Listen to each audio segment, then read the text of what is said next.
Welcome to dream KBC GK. दोस्तों एक बार फिर से स्वागत है आपका ड्रीम केबीसी जीके चैनल में। दोस्तों आज इस वीडियो के अंदर महाभारत से संबंधित जनरल नॉलेज के सामान्य ज्ञान के 50 अति महत्वपूर्ण क्वेश्चन लेके आए हो। हमारा यह वीडियो आपको अच्छा लगता है, नॉलेजेबल लगता है, आपकी स्टडी में हेल्पफुल लगता है तो इसे लाइक कीजिए, शेयर कीजिए। और अभी तक आपने हमारा यह channel dream KBC GK channel subscribe नहीं किया है, आप हमारी चैनल पर नए हो तो दोस्तों आपको नम्र विनती रहेगी, आप नीचे रहे रेड कलर के सब्सक्राइब बटन को दबा दीजिए और बाजू में रहे बेल आइकन को दबा दीजिए ताकि आपको हमारे आने वाले ऐसे ही फुल्ली नॉलेजेबल वीडियो की नोटिफिकेशन मिलती रहेगी। दोस्तों क्वेश्चन नंबर 901 इस वीडियो का पहला क्वेश्चन है। दोस्तों यहाँ पे मैं क्वेश्चन बोलूँगा, अगर आपको पता हो तो इस क्वेश्चन का आंसर आप कमेंट भी कर सकते हो, अपना नॉलेज भी चेक कर सकते हो। टोटल 50 क्वेश्चन है, 50 में से कितने क्वेश्चन के आंसर आपके सही होते, ईमानदारी से अपना टेस्ट देना। आपके पास महाभारत के बारे में कितना नॉलेज है चेक कीजिए। क्वेश्चन नंबर 1, समुद्र मंथन के समय मोहिनी रूप किसने धारण किया था? जब देवों और दानवों के बीच समुद्र मंथन हुआ था तो उस समय मोहिनी रूप किसने धारण किया था? इस क्वेश्चन का उत्तर भगवान विष्णु ने मोहिनी रूप धारण किया था। क्वेश्चन नंबर 902, देवराज इंद्र ने किसके द्वारा दी गई पारिजात माला का अपमान किया था? देवराज इंद्र ने किसके द्वारा दी गई पारिजात माला का अपमान किया था? इस क्वेश्चन का उत्तर दुर्वासा मुनि द्वारा दी गई पारिजात माला का अपमान किया था देवराज इंद्र ने। तो यहाँ पे दुर्वासा मुनि सतयुग, त्रेता युग एवं द्वापर युग तीनों युगों में इनका उल्लेख मिलता है। तो यहाँ पे महर्षि दुर्वासा ऋषि तो बहुत क्रोधी स्वभाव के थे, तुरंत सभी को श्राप दे देते थे। तो महर्षि अत्रि और अनसुया के संतान थे दुर्वासा मुनि। अगला क्वेश्चन है, समुद्र मंथन से कौन सी गाय प्राप्त हुई थी? समुद्र मंथन से कौन सी गाय प्राप्त हुई थी? इस क्वेश्चन का उत्तर है सुरभि कामधेनु गाय प्राप्त हुई थी समुद्र मंथन से। तो समुद्र मंथन से 14 रत्नों की प्राप्ति हुई थी। हलहाल विष घोड़ा, उच्चश्रेवा नामक घोड़ा, एरावत हाथी, कौस्तुभ मणि, कामधेनु नामक गाय, सुरभि कामधेनु नामक गाय, कल्प वृक्ष, देवी लक्ष्मी, अप्सरा रंभा, पारिजात, वारुणी देवी, मदिरा, शंख, चंद्रमा, धन्वंतरी देव, अमृत की प्राप्ति हुई थी। क्वेश्चन नंबर 904, समुद्र मंथन से प्राप्त हुआ कौस्तुभ मणि किसे प्रदान किया गया था? समुद्र मंथन से प्राप्त हुआ कौस्तुभ मणि किसे प्रदान किया गया था? इस क्वेश्चन का उत्तर भगवान विष्णु को प्रदान किया गया था समुद्र मंथन से प्राप्त हुआ कौस्तुभ मणि। चलते हैं अगले क्वेश्चन पे। उच्च श्रवा का अर्थ क्या होता है? उच्च श्रवा का अर्थ क्या होता है? जिसका अर्थ यस ऊंचा हो, जिसके कान ऊंचे हो और जो ऊंचा सुनता हो उसे उच्च श्रवा कहते हैं। अगला क्वेश्चन, हिडिंबा का भाई कौन था और उसे किसने मारा था? हिडिंबा का भाई कौन था और उसे किसने मारा था? इस क्वेश्चन का हिडिंबा का भाई हिडिंब था, उसे भीम में मारा था, भीम के हाथों मारा गया था। क्वेश्चन नंबर 906, च्यवन ऋषि किसकी संतान थे? महाभारत के अनुसार च्यवन ऋषि किसकी संतान थे? इस क्वेश्चन का उत्तर है च्यवन ऋषि महान भृगु ऋषि के पुत्र थे और इनकी माता का नाम पुलोमा था। अगला सुकन्या, सुकन्या और आरुषि किस ऋषि की पत्नियां थी? इस क्वेश्चन का उत्तर च्यवन ऋषि की पत्नियां थी सुकन्या और आरुषि। क्वेश्चन नंबर 909, च्यवन ऋषि ने जन्म के तुरंत बाद ही अपने तेज से किस ऋषि को भस्म कर दिया था? च्यवन ऋषि ने जन्म के तुरंत बाद ही अपने तेज से किस राक्षस को भस्म कर दिया था? इस क्वेश्चन का तो पुलोमन को भस्म कर दिया था। अगला क्वेश्चन, च्यवन ऋषि की पत्नी सुकन्या किसकी पुत्री थी? च्यवन ऋषि की पत्नी सुकन्या किसकी पुत्री थी? इस क्वेश्चन का राजा सरियाती की पुत्री थी च्यवन ऋषि की पत्नी सुकन्या।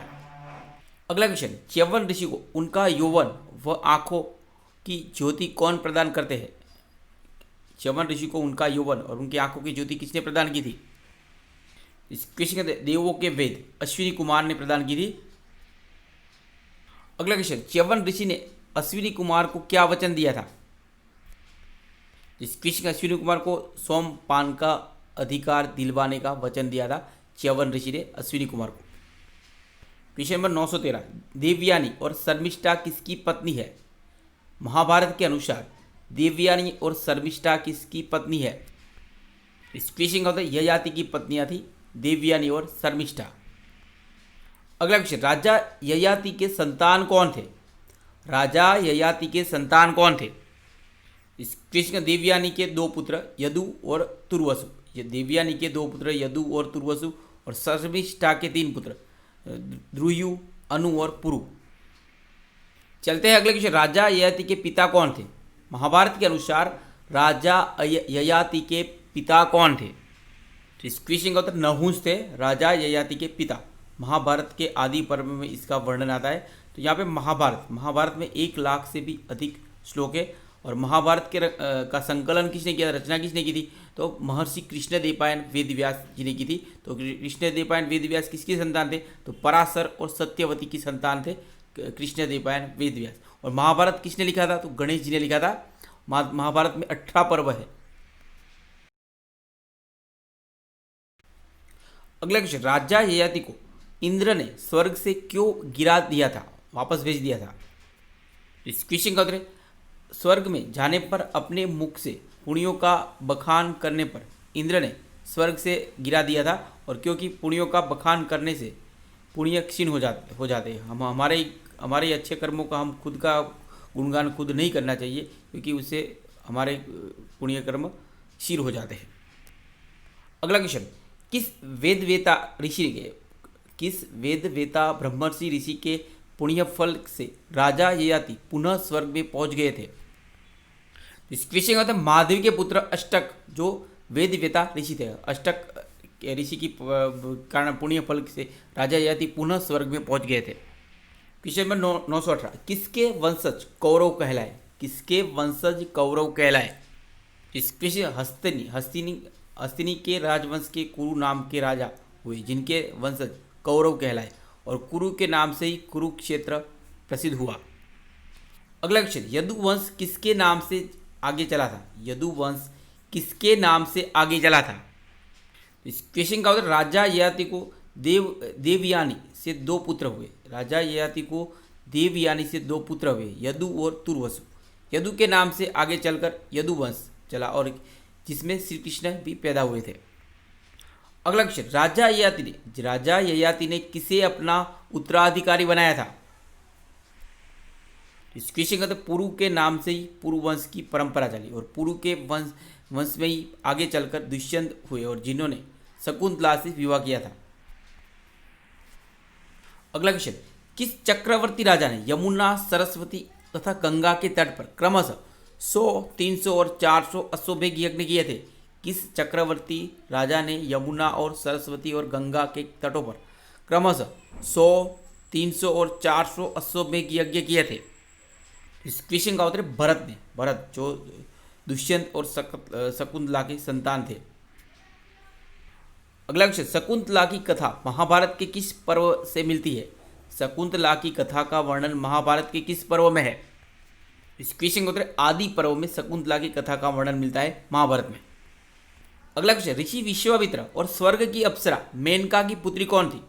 ऋषि विश्वामित्र और स्वर्ग की अप्सरा मेनका की पुत्री कौन थी? कई बार इसका आपको आंसर मैं बता चुका हूँ। इस क्वेश्चन का शकुंतला थी, ऋषि विश्वामित्र और स्वर्ग की अप्सरा मेनका की पुत्री। और शकुंतला का विवाह दुष्यंत के साथ हुआ था। और महाकवि कालिदास रचित अभिज्ञान शाकुंतलम में ये नाट्य रचना बहुत ही प्रसिद्ध है, इसमें वर्णन है। अगला क्वेश्चन। किस विवाह में वर वधु को अपने अभिभावकों की अनुमति लेने की जरूरत नहीं पड़ती थी? किस विवाह में वर वधु को अपने अभिभावक की अनुमति लेने की जरूरत नहीं पड़ती थी? इस क्वेश्चन का उत्तर गंधर्व विवाह। तो गंधर्व विवाह किया था और गंधर्व विवाह किसने किया था? तो शकुंतला और दुष्यंत ने गंधर्व विवाह किया था। और भगवान श्री कृष्ण और रुक्मिणी ने भी गंधर्व विवाह किया था। इसे अभी आधुनिक रूप में हम प्रेम विवाह भी कह सकते हैं। अगला क्वेश्चन है। हिंदू प्राचीन ग्रंथों में गंधर्व विवाह का उदाहरण कौन से है? हिंदू प्राचीन ग्रंथों में गंधर्व विवाह के उदाहरण कौन से है? इस क्वेश्चन का उत्तर शकुंतला, दुष्यंत, पुरुरवा, उर्वशी और वासवदत्ता और उदयन हिंदू प्राचीन ग्रंथों में गंधर्व विवाह के उदाहरण है। अगला क्वेश्चन। भीम और जरासंध के बीच कितने दिन युद्ध हुआ था? भीम और जरासंध के बीच कितने दिन युद्ध हुआ था? इस क्वेश्चन का उत्तर 14 दिन तक युद्ध चला था भीम और जरासंध के बीच। बाद में भीम के हाथों जरासंध का वध हुआ था। जरासंध जो मगध का शासक था, राजा था। अगला क्वेश्चन, युधिष्ठिर के राजसूय यज्ञ में दुर्योधन को क्या कार्य सौंपा गया था? युधिष्ठिर के राजसूय यज्ञ में दुर्योधन को क्या कार्य सौंपा गया था? इस क्वेश्चन का उत्तर राजाओं के उपहार स्वीकार करने का कार्य सौंपा गया था युधिष्ठिर के राजसूय यज्ञ में दुर्योधन को। अगला क्वेश्चन, महाभारत के सभा पर्व में कुल कितने अध्याय है? महाभारत के सभा पर्व में कुल कितने अध्याय है? अगर आपको पता हो तो इस क्वेश्चन का आंसर आप कमेंट भी कर सकते हो। तो इस क्वेश्चन का उत्तर 81 अध्याय है महाभारत के सभा पर्व में। दोस्तों अभी तक आपने हमारा यह channel dream KBC GK channel subscribe नहीं किया है, आप हमारी चैनल पे नए हो तो दोस्तों आपको नम्र विनती रहेगी, आप नीचे रहे रेड कलर के सब्सक्राइब बटन को दबा दीजिए और बाजू में रहे बेल आइकन को दबा दीजिए ताकि आपको हमारे आने वाले ऐसे ही फुल्ली नॉलेजेबल वीडियो की नोटिफिकेशन मिलती रहेगी। दोस्तों हमारे ड्रीम केबीसी जीके का टेलीग्राम चैनल भी है, आप हमारे टेलीग्राम चैनल को सब्सक्राइब कर सकते हो, वहाँ पे सबको सबसे पहले नोटिफिकेशन मिलेगा। हमारे ट्विटर पे भी आप हमें फॉलो कर सकते हो, ड्रीम केबीसी जीके का फेसबुक पेज भी है, फेसबुक पेज पे आप हमें लाइक कर सकते हो और इंस्टाग्राम पे भी हम नॉलेज शेयर करते हैं तो वहाँ पे आप हमें फॉलो कर सकते हो अगर आपको हमारे वीडियो हेल्पफुल लगते हैं, अच्छे लगते हैं तो। अगला क्वेश्चन, महाभारत के सभा पर्व के 10 उपपर्व कौन से हैं? इस क्वेश्चन का सभा क्रिया पर्व, लोकपाल सभाख्यान पर्व, राजसूयारंभ पर्व, जरासंध वध पर्व और दिग्विजय पर्व। महाभारत के सभा पर्व के 10 उपपर्व है। सभा क्रिया पर्व, लोकपाल सभाख्यान पर्व, राजसूयारंभ पर्व, जरासंध वध पर्व और दिग्विजय पर्व।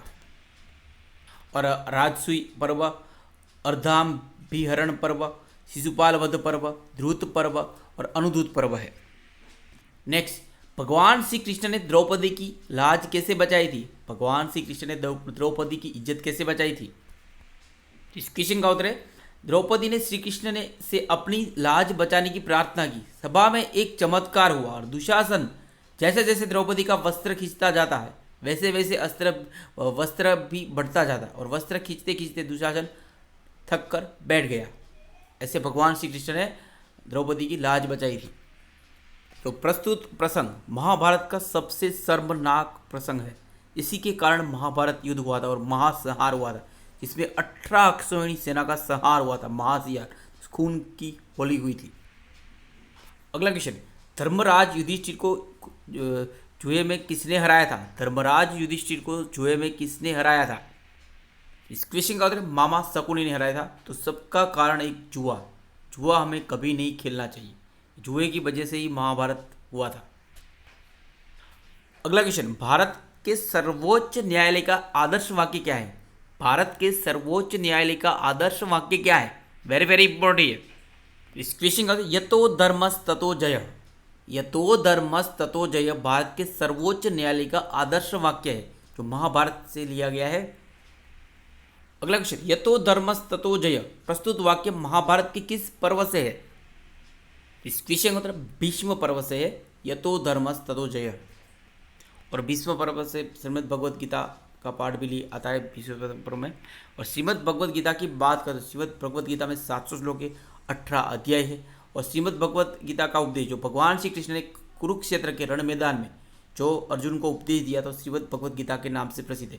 तो भगवान श्री कृष्ण ने अर्जुन को ये श्रीमद् भगवद गीता कहाँ सुनाई थी? तो वर्तमान में हरियाणा के कुरुक्षेत्र में ज्योतिषार नामक स्थान है, वहीं पे भगवान श्री कृष्ण ने अर्जुन को गीता सुनाई थी।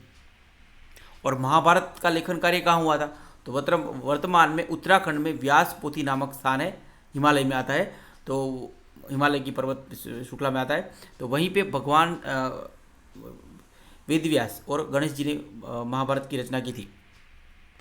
अगला क्वेश्चन, भारतीय जीवन बीमा निगम LIC का आदर्श वाक्य योगक्षेमम वहाम्यम, योगक्षेमम वहाम्यम कहाँ से लिया गया है? वेरी वेरी इंपॉर्टेंट क्वेश्चन, कई एग्जाम में क्वेश्चन पूछा जा चुका है। इस क्वेश्चन का श्रीमद् भगवद गीता से लिया गया है। भारतीय जीवन बीमा निगम का आदर्श वाक्य योगक्षेमम वहाम्यम। क्वेश्चन नंबर 935, नभ स्पर्शम दीप्तम, नभ स्पर्शम दीप्तम प्रस्तुत आदर्श वाक्य कहाँ से लिया गया है? तो किसका आदर्श वाक्य है? हमारी इंडियन एयरफोर्स का आदर्श वाक्य है। इस क्वेश्चन श्रीमद् भगवद गीता से लिया गया है, 11वें अध्याय का 24वां श्लोक है। Question number 930, Madras regiment Madras regiment का आदर्श वाक्य क्या है? क्वेश्चन का उत्तर है स्वधर्मे निदानम श्रेया। स्वधर्मे निदानम श्रेया, तो ऐसा भी क्वेश्चन आ सकता है, स्वधर्मे निदानम श्रेया ये किस हमारी इंडियन आर्मी की किस रेजिमेंट का आदर्श वाक्य है?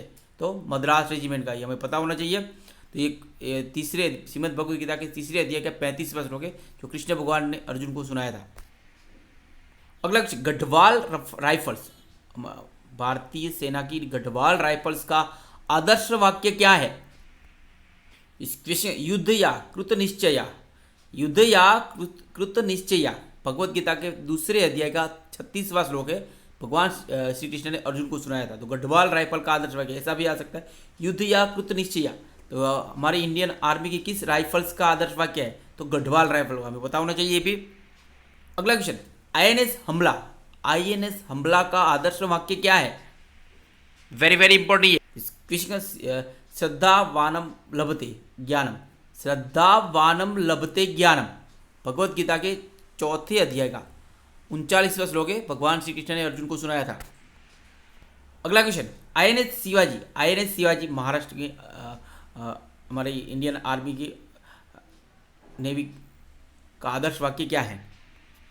अगला क्वेश्चन कर्मासु, इस क्वेश्चन का उत्तर है कर्मासु कौशल्यम, कर्मासु कौशल्यम श्रीमद् भगवद गीता के दूसरे अध्याय का 50वां श्लोक है, भगवान श्री कृष्ण ने अर्जुन को सुनाया था। आईएनएस शिवाजी का आदर्श वाक्य है। अगला क्वेश्चन भारतीय प्रौद्योगिकी संस्थान खड़गपुर, आईआईटी खड़गपुर का आदर्श वाक्य क्या है? वेरी वेरी इंपॉर्टेंट है इस क्वेश्चन का उत्तर है योग कर्मसु कौशलम, आईआईटी खड़गपुर का आदर्श वाक्य है। क्वेश्चन नंबर 941 भारतीय प्रौद्योगिकी संस्थान चेन्नई, आईआईटी चेन्नई का आदर्श वाक्य क्या है? इस क्वेश्चन का सिद्धिर्भवति कर्मजा, सिद्धिर्भवति कर्मजा आईआईटी चेन्नई का आदर्श वाक्य है, भारतीय प्रौद्योगिकी संस्थान चेन्नई। अगला क्वेश्चन नंबर 942 महाभारत कालीन निष्कलंक महादेव मंदिर कहाँ स्थित है? महाभारत कालीन निष्कलंक महादेव मंदिर कहाँ स्थित है? इस क्वेश्चन का उत्तर भावनगर में है, गुजरात के भावनगर जिले में है, महाभारत कालीन है निष्कलंक महादेव मंदिर। अगला क्वेश्चन आचार्य जैमिनी किस महर्षि के शिष्य थे? महाभारत के अनुसार आचार्य जैमिनी किस ब्रह्मर्षि महर्षि के शिष्य थे? अगर आपको पता हो तो इस क्वेश्चन का आंसर आप कमेंट भी कर सकते हो और अपना नॉलेज भी चेक कर सकते हो। इस क्वेश्चन का महर्षि कृष्ण द्वैपायन वेद व्यास के शिष्य थे आचार्य जैमिनी। वैसे कृष्ण द्वैपायन वेद व्यास, महर्षि वेद व्यास तो भगवान विष्णु का 18वां अवतार माना जाता है और भगवान श्री राम विष्णु के 17वें अवतार थे और अब बलराम कृष्ण के 19वें, बलराम और कृष्ण 19वें अवतार और 20वें थे, बलराम 19वें और कृष्ण 20वें अवतार ऐसा माना जाता है, ऐसा पुराणों में वर्णन भी है। और कृष्ण द्वैपायन वेद व्यास की बात करें तो वो जो जैसी है उसे वैसा ही कह देते थे। और व्यास जी के शिष्य कौन कौन थे? ऋषि पैल, जैमिनी, वैशंपायन, सुमुंतुति तुनि और रोम हर्षण थे, क्रमशः वेद व्यास जी के शिष्य थे। उन्होंने क्रमशः इनको ऋग्वेद, यजुर्वेद, सामवेद और अथर्ववेद और पुराण पढ़े थे इनसे। तो पहले महर्षि पेल ने उन्हें व्यास जी से ऋग्वेद पढ़ा था, जैमिनी ने यजुर्वेद पढ़ा था, वैशंपायन ने सामवेद पढ़ा था और सुमुंति ने अथर्ववेद पढ़ा था और रोमहर्षण ने पुराण पढ़े थे। वैसे क्रमशः उन्होंने अपने शिष्यों को पाठ कराया था। तो वैसा भी माना जाता है जो ये वर्तमान महाभारत है, तो कहीं पे ऐसा भी वर्णन आता है। तो महाभारत का ज्ञान सर्वप्रथम वेद व्यास जी ने अपने शिष्य वैशंपायन को सुनाया था। बाद में तब उसको 8800 श्लोक थे, बाद में वैशंपायन में उन्होंने दूसरे श्लोक मिलाए थे और 1 लाख श्लोक का ये बना था महाभारत, ऐसा भी कहीं पे वर्णन आता है। अगला क्वेश्चन आचार्य जैमिनी ने वेद व्यास से कौन सी शिक्षा प्राप्त की थी? इस क्वेश्चन सामवेद और महाभारत की शिक्षा प्राप्त की थी आचार्य जैमिनी ने। अगला क्वेश्चन पूर्व मीमांसा के रचयिता कौन है? पूर्व मीमांसा के रचयिता कौन है? इस क्वेश्चन का उत्तर है आचार्य जैमिनी पूर्व मीमांसा के रचयिता है। नेक्स्ट क्वेश्चन द्वापर युग में वेदों को 4 विभागों में विभक्त किसने किया था? द्वापर युग में वेदों को 4 विभागों में विभक्त किसने किया था? इस क्वेश्चन का उत्तर है महर्षि कृष्ण द्वैपायन वेद व्यास।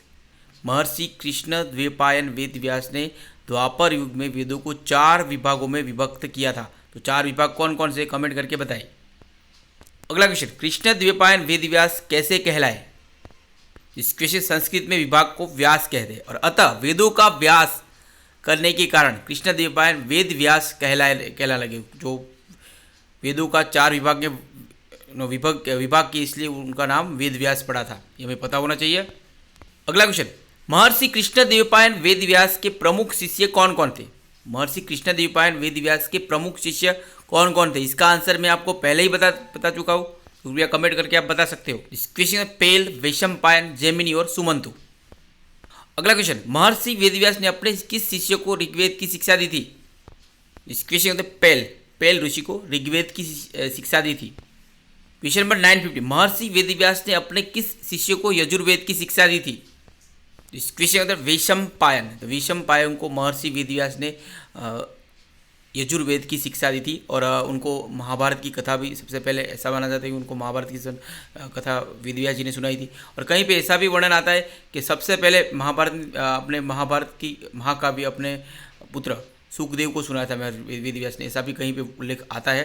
तो दोस्तों हमारा यह वीडियो यहाँ पे समाप्त होता है। हमारा ये वीडियो आपको अच्छा लगता हो, नॉलेजेबल लगा हो तो इसे लाइक कीजिए, शेयर कीजिए और अभी तक आपने हमारा यह channel dream KBC GK channel subscribe नहीं किया है, आप हमारी चैनल पे नए हो तो दोस्तों आपको नम्र विनती रहेगी, आप नीचे रहे रेड कलर के सब्सक्राइब बटन को दबा दीजिए और बाजू में रहे बेल आइकन को दबा दीजिए ताकि आपको हमारे आने वाले ऐसे ही फुल्ली नॉलेजेबल वीडियो की नोटिफिकेशन मिलती रहेगी। दोस्तों हमारे वीडियो आपको अच्छे लगते हो, नॉलेजेबल लगते हो तो आप हमें हमारे ड्रीम केबीसी जीके का टेलीग्राम चैनल भी ज्वाइन कर सकते हो, फेसबुक पेज लाइक कर सकते हो, ट्विटर पे आप हमें फॉलो कर सकते हो, इंस्टाग्राम पे भी हमें फॉलो कर सकते हो क्योंकि वहाँ पे भी हम हमें अपना नॉलेज शेयर करते हैं। तो हो सके तो इस वीडियो को ज़्यादा से ज़्यादा शेयर कीजिए और हमारे हिंदू धर्म की, हमारी संस्कृति के सुनहरे इतिहास महाभारत को ज़्यादा से ज़्यादा फैलाए, शेयर कीजिए और इसका जतन कीजिए, संवर्धन कीजिए और हमारी संस्कृति का संरक्षण कीजिए। क्योंकि महाभारत का ज्ञान आता है तो हमारे माता पिता के संस्कार की बात आती है, तो इसका ज्ञान होता है कि माँ बाप के संस्कार अच्छे मिलेंगे ऐसे बोलेंगे कोई, तो इसलिए ये इसको शेयर करना आपके लिए प्राउड फील होगा। तो अच्छा लगा हो तो लाइक कीजिए और शेयर कीजिए। जय हिंद, जय भारत, वंदे मातरम।